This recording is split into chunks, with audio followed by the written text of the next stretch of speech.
रोहू मछली में ये आती है। मई का महीना है और तरबूज की फसल इस समय हो चुका है, तो हमें तरबूज का फल चाहिए, तरबूज फल। तो उसके लिए हम जा रहे हैं बिहार, और बिहार में कुछ अच्छी खासी फसल मिल जाता है। हम लोग शुरू से ही बचपन से ही देखते आए हैं और ख़रीदते भी आए हैं, तो हमें क्रॉस करना आता है नदी। तो आज हम लोग का प्लान है, हमारे साथ हमारा भाई राजू और राहुल है।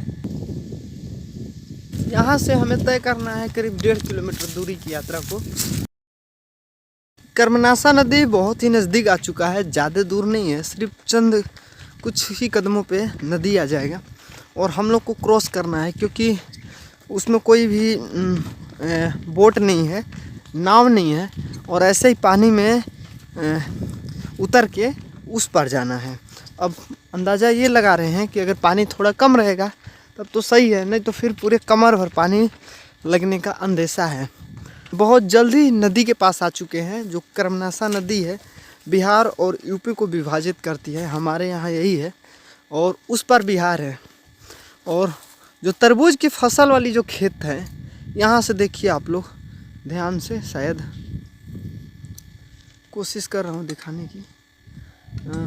उस पार जगह जगह पे छोटे छोटे बांस बल्लियों की सहायता से कुछ रखवाली करने के लिए फसल को झोपड़ी नुमा आकार बनाया गया है, ताकि हिंसक जानवर हो, कई ऐसे जानवर होते हैं जो फसलों को नुकसान पहुंचाते हैं, तो उसकी रखवाली उधर के किसान करते हैं। तो देखिए, इस नदी को हम लोग को अभी क्रॉस करना है,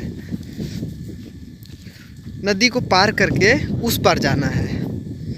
और भाई हैं राजू और राहुल, और छाते की मदद लेना पड़ा क्योंकि गर्मी बहुत ज़्यादा थी और धूप भी बहुत ज़्यादा जोरों की थी धूप।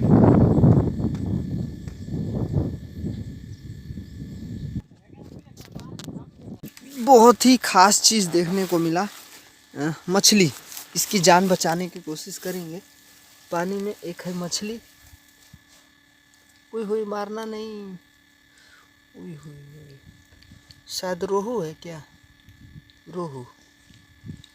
रोहू मछली में ये आती है, और पता नहीं चोट लगा है कि नहीं, इसको चोट लगा हुआ है। और 2-3 मछलियां जो है ऐसे मरी पड़ी है, वो भी। इसकी जान बचाने की कोशिश करेंगे नदी में डाल के। आजा राहुल, आजा, लो चली जा, चली जा, याद करना है।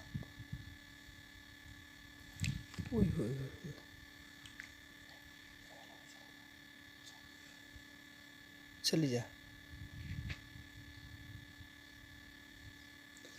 चलिए, इसकी किस्मत सही रहेगी तो मछली बच जाएगी।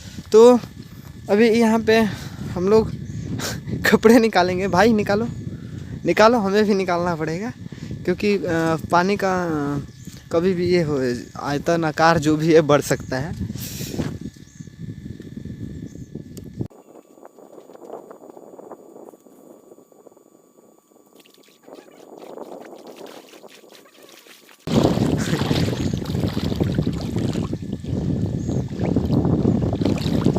तो ये परेशानियां झेलना ही पड़ता है, और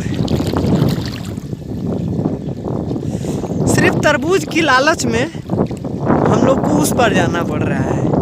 और आप लोग ये कदापि नहीं करिएगा, क्योंकि जो भी लोग इसमें जा रहे हैं सब तैरने वाले हैं, कुशल हैं। कोई ऐसा व्यक्ति नहीं है कि जो तैरने में सक्षम ना हो। अब हमारी हालत यह है कि एक हाथ में जूता है और दूसरे हाथ में इसको कैमरा कर रहा हूँ दूसरे हाथों से।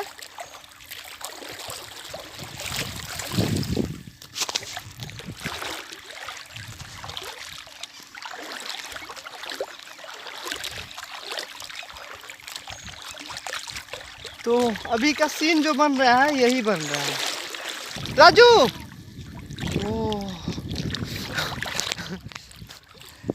हमारे छोटे भाई राजू का जो कमर है, कमर भर पूरे पानी आ गया।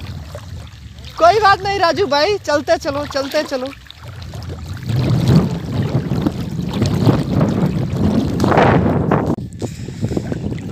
चलिए 3 मिनट के अंदर अंदर हम लोग नदी को क्रॉस करने में सफल रहे। ज़्यादा से ज़्यादा 4-5 मिनट का वक्त लग जाता है कभी कभार हम लोगों को, लेकिन कभी कभार ऐसा भी होता है कि 2-3 मिनट में नदी को क्रॉस कर जाते हैं, उस पार हो जाते हैं। और ये हम लोग का आज का काम नहीं है, हम लोग का तो पूरे बचपना ही बीत गया नदी के इस पार उस पार करते हुए। और नदी के पानी हो या कोई भी पानी हो, अगर आप लोग नदी में उतर रहे हो तो तैरने में अगर आप लोग सक्षम हो तभी पानी में उतरिए, वरना ना उतरिए।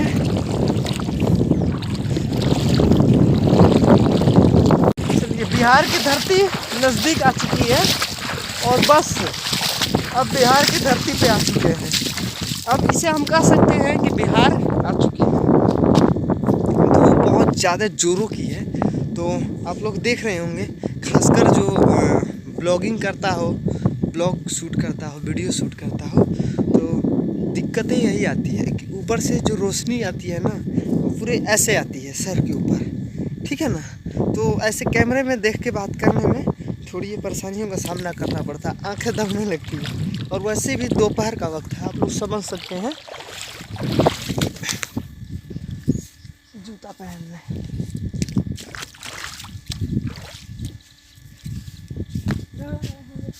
चला बहुत बढ़िया बा,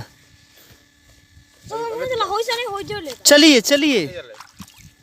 ऐसा नहीं हो जो लेदा ये बता एक जो बिछा में जाए में इतना लाग कि गप देना कि कमरिया डूब गई पूरा। कहां कहां से हो रहा है इतना हम डूब गए बना। चलिए चलिए, छाता लेना पड़ गया था क्योंकि धूप बहुत ज़्यादा जोरों की है और मई का महीना है। तो जो गांव देहात के लोग होंगे उन लोग को जानकारी होगा कि इस समय की जो धूप होती है बर्दाश्त नहीं होती है। ऐसे भी सीवान इलाका जो होता है, खाली इलाका होता है, उसमें घर के लोग, पेरेंट्स हों, माता पिता हों, वो रोक लगाते हैं, बोलते हैं कि धूप में ना जाओ घूमने के लिए। वैसे हम लोग के भी घर पे बोला जा रहा था, लेकिन इच्छा जो होती है ना फलों की, तो वो खासकर हम लोग को खींच ले आई है इधर। नहीं तो हम लोग भी रेस्ट ही करते हैं, आराम से रहूँ।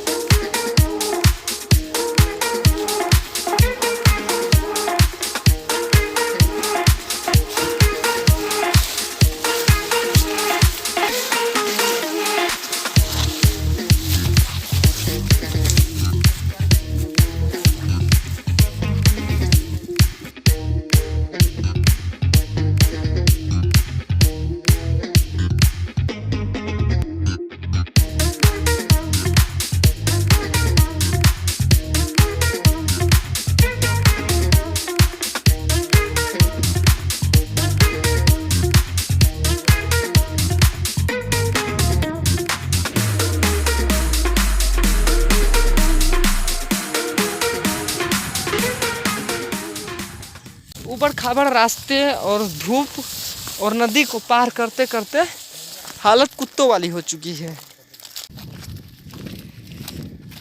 तरबूज वहाँ पे है क्योंकि उस जगह को घेराबंदी कर देते हैं वो लोग, किसान लोग, ताकि जो तरबूज की फसल है उसको कोई हिंसक जानवर नुकसान ना करे। कई बार ऐसा होता है हमारे यहाँ, खासकर यूपी बिहार या कई स्टेट में ऐसे होते होंगे। सियार जो होते हैं तो वो नुकसान पहुंचाते हैं, काफ़ी ज़्यादा क्षति पहुंचाते हैं किसानों को। तो उससे बचाव करने के लिए वो लोग नेट, जो जाल होता है, जाल का प्रयोग करते हैं। तो उससे दूर से ही पता लग जाता है कि फसल को सुरक्षित करने के लिए वो लोग लगाए हैं। और उसमें कुछ खास फसल है, खासकर फल होता है, तरबूज होता है। वहाँ पे चले।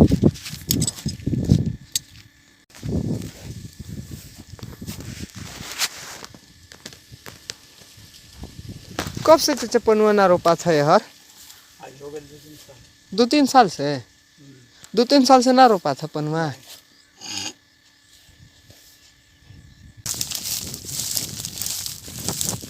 बुजुर्ग व्यक्ति मिल गए थे, तो वो पता है कि कुछ सालों से जो तरबूज की खेती है वो बंद हो चुका है। तो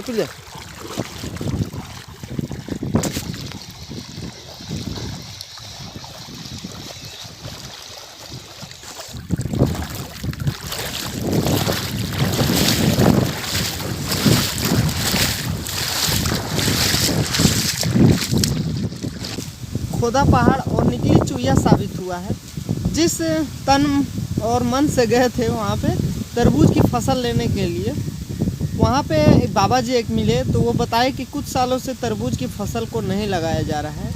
इसके पीछे कारण ये बताया कि जो जंगली सूअर है वो काफ़ी ज़्यादा क्षति पहुँचाए हैं तरबूज की फसल को, इसलिए किसान लोग अब धीरे धीरे बहुत ही कम कर दिए हैं, तरबूज की फसल नहीं लगा रहे हैं। तो खाली हाथ हम लोग को वापस आना पड़ा है।